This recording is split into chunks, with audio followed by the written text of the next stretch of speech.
Hey, Bernie Schultz, Elite Series Pro from Gainesville, Florida. I'm here at Tackle X, which is the kind of the prelude to ICAST, which is in Kissimmee, Florida this year. What I want to show you is the new BX Waking Minnow by Rapala. This is an extension of the BX series that we introduced last year, and it's basically just what the name implies. It's a waking bait. I fish it right on the surface.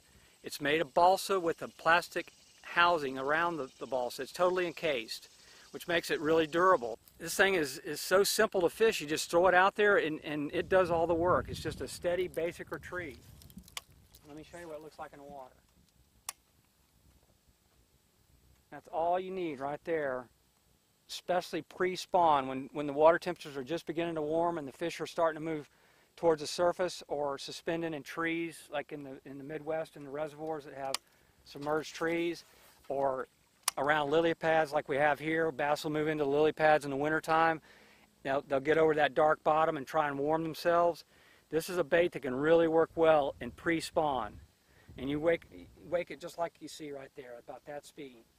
And you have the option of stopping it. Like I'll fish it around cover. Sometimes I'll pull it up to the cover and just pause it. A lot of times that's when you'll get your bite. Or when you just get ready to start moving it again, that's when the fish will blow up on it. Again, this is the BX Waking Minnow. It's balsa, encased in plastic, and it's got killer graphics. This is, just one of numerous colors that it comes in. You can see that reflective metal flake finish on the back, and it's got kind of a bluegill pattern, which works really good around brim beds. And there's times of the year when that application's really something to consider, like on the reservoirs and in the south. After the bass are done spawning, the bluegill and the brim will come up, the shell crackers, they'll all get up shallow and start doing their bedding, and the big bass will come in and feed on them. And they'll sit there and they'll just stay stationary until one of them messes up, and that's when you can go in there with a topwater plug and show them something a little bit different and catch those fish. The other thing I like about this bait is the weight.